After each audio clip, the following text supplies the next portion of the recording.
Hey guys, if you don't know this ugly mug, I'm Catherine. I'm a professional makeup artist, and today we're talking about how to get a perfect lip every time.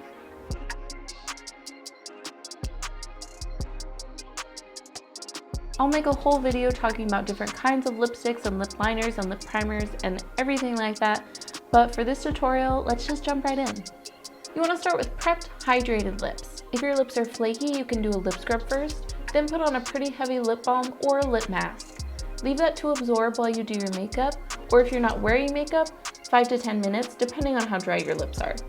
Once you're ready to put your lip on, blot your lips with a tissue to remove any excess oils from the lip balm or mask. With your lips prepped, I don't think lip primers are necessary unless it's an extremely oily lipstick, so we're just going to use lip liner.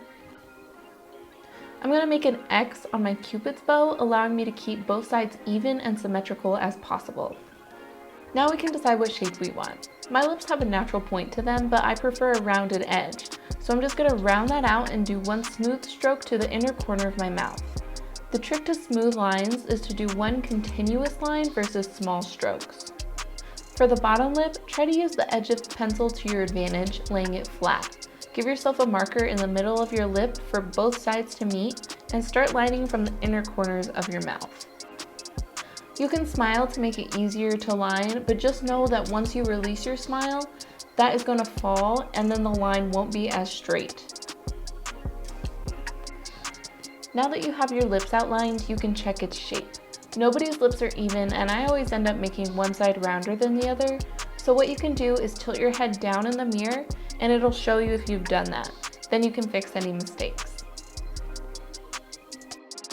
If your lipstick is too sheer, you can fill in your lips all the way with lip liner, but if not, I just like to feather it in. That way, if the lipstick fades or I eat, I won't have just the outline of lip liner left, because my Jola days are behind me.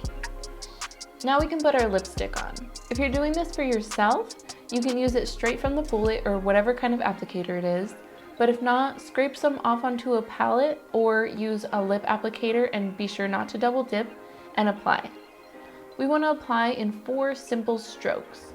Again, smooth lines come from one continuous stroke, not little strokes. Then we're going to blot and apply again. This allows the lipstick to stain your lips a bit, so even if it comes off over time, you'll have a light layer of color that will be there. And that's it.